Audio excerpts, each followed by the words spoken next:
Esta es una producción de Grupo Fórmula. Encuentra más contenido como este en radioformula.mx. Vamos a hacer contacto en este momento con José Antonio Crespo para enfocar su análisis, su comentario a lo que acaba de suceder en esta consulta muy a modo que se llevó a cabo en Mexicali. Hay quien dice encuesta patito, pues no lo sé, pero a alguien se le ocurrió, fue al gobierno federal, la Secretaría de Gobernación fue la que dijo va, pues va, se hizo la consulta y dicen los que perdieron amañada y ya nos quitaron esta oportunidad de inversión. Hay escándalo en los medios empresariales, dicen justamente los del Consejo Coordinador Empresarial. Doctor Crespo, ¿cómo estás? Muy buenas noches. ¿Qué tal, Pepe? Buenas noches. José Antonio, ¿cómo estás viendo todo esto de la consulta que se hizo para impedir la construcción, finalmente la construcción de Constellation Brand, de esta cervecera en Mexicali? Pues mira, más allá de que si realmente se cumplieron los requisitos o no, la empresa dice que sí, los grupos que se han opuesto a esta empresa dicen que no, que se estaban pasando por encima algunas leyes, algunas restricciones, etcétera. El momento es el más inadecuado porque estamos enfrentando una crisis económica que seguramente se va a profundizar, en donde quizá para levantar la economía de lo que cayó el año pasado, más lo que se viene por toda la cuestión del coronavirus y sus efectos económicos, que ya los empezamos a ver y no sabemos hasta dónde va a llegar, pues esto es lo más inoportuno. ¿Por qué?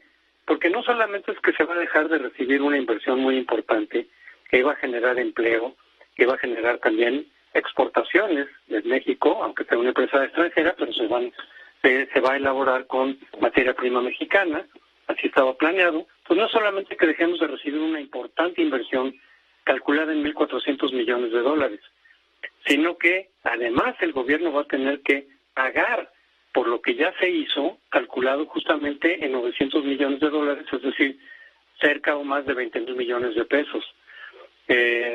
¿A cambio de qué? De nada.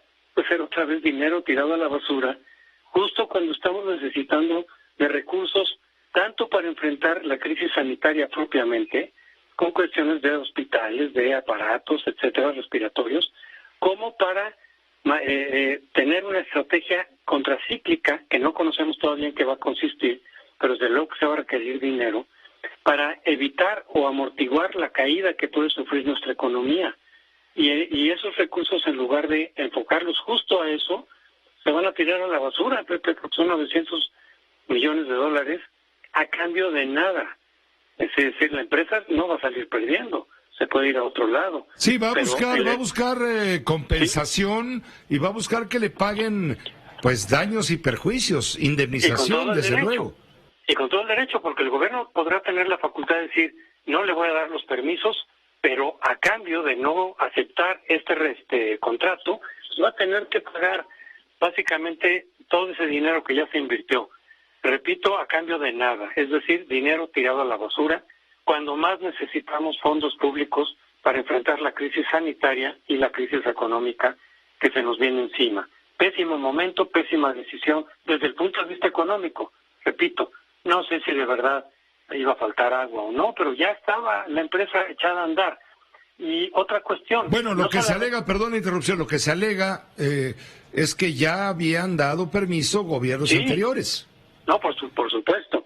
¿Se dieron los permisos adecuados o no? No lo sé, no tengo los detalles. Lo que digo es, de todas maneras, esta decisión nos va a costar en el peor momento, pero fíjate, no solamente es el costo directo que va a pagar el erario mexicano, de los 20,000 millones de pesos. Es un costo, repito, enorme para estas circunstancias, pero es, como lo han dicho las diferentes organizaciones empresariales, otra señal pésima para los inversionistas, no solamente nacionales, sino en este caso extranjeros, porque aquí se trata de una inversión extranjera, parecida, aunque en distinta proporción, pero la señal es parecida a lo que ocurrió con el aeropuerto de Texcoco. Es decir, el gobierno mexicano, este gobierno, no acata, no respeta los que se llaman acuerdos de Estado, es decir, o contratos de Estado, contratos que empresas hacen con un gobierno y luego, al cambiar ese gobierno, el que llega no respeta, con lo cual hace del país uno muy poco confiable para las inversiones, donde no hay certeza jurídica,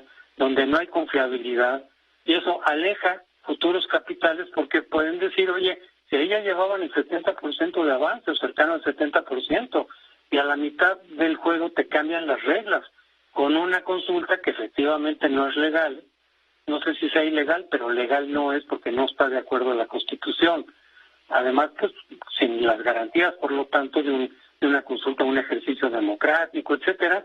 Pero eso es otra señal de decir, oye, o sea que mi proyecto me lo pueden cambiar a la mitad del camino o ya incluso por terminar la inversión, me lo pueden cambiar y me lo pueden tirar con una consulta de este tipo, pues sí, y no respetar los acuerdos que hice con el gobierno previo, pues sí, eso es lo que está pasando en México. Ya van por lo menos 2 señales, hay otras, pero por lo menos 2 en este sentido.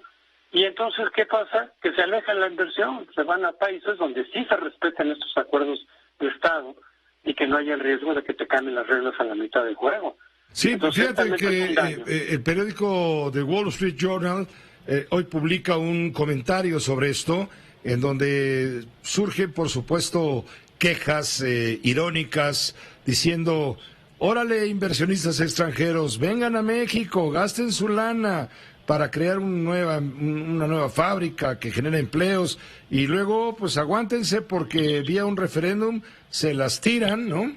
Y con menos del 5% de la población diciendo no, ya no marcha el proyecto y su dinero pues queda expuesto. Ese es el ridículo que está haciendo México ante los inversionistas extranjeros, por mucho que a muchos les moleste lo que digo. No, pues desde luego, pero el problema aquí es, más allá de las molestias, es efectivamente se vuelve a sentar otro precedente más en donde se alejan los capitales, en este caso también privados. Claro. Pero también los nacionales, porque los nacionales dicen, pues sí, iremos a todas las reuniones con el presidente y nos apapachamos y todo, pero si estamos viendo que están haciendo esto el gobierno, ¿sabes qué? No conviene invertir mientras esté este gobierno en pie. No conviene invertir porque nos pueden cambiar las reglas a la mitad. Entonces no hay la garantía de que esa inversión va a fructificar, de que nos van a respetar los acuerdos, que van a respetar las leyes vigentes. Y entonces, ¿qué pasa? Se suspende, se frena la inversión, con las consecuencias que ya vimos el año pasado, porque no es casualidad el 0% de crecimiento del 2019, desde luego que tiene que ver, no solo, pero sí, de manera importante, con la cancelación del aeropuerto de Texcoco. Claro, bueno, toda proporción guardada es lo mismo. Sí, pero la señal es la misma, aquí no se respetan los acuerdos de Estado, aquí te podemos cambiar las reglas a la mitad del juego, con lo cual los proyectos que hagas de inversión no hay garantía de que se respeten, con los costos que eso supone para los inversionistas, de tiempo, de esfuerzos, de costos de oportunidad, y dicen, ¿sabes qué? Vámonos a muchos otros países que sí respetan los acuerdos de Estado, ¿para qué nos vamos a meter en uno donde ya vimos que sistemáticamente no se respetan? Entonces el daño no va a ser solamente los 20,000 millones de pesos, no va a ser solamente el empleo que dejamos de recibir, las inversiones, sino la señal que se manda a los inversionistas, que puede impactar muy negativamente en la economía de este año, de los que vienen, de los que faltan en este gobierno, justo cuando necesitamos más capitales y más inversiones para hacer frente y amortiguar la crisis económica que está encima de nosotros, Pepe. Creo que queda clarísimo tu análisis, por supuesto, José Antonio Crespo. Muchas gracias, como siempre, a larga distancia. Esta fue una producción de Grupo Fórmula. Encuentra más contenido como este en radioformula.mx.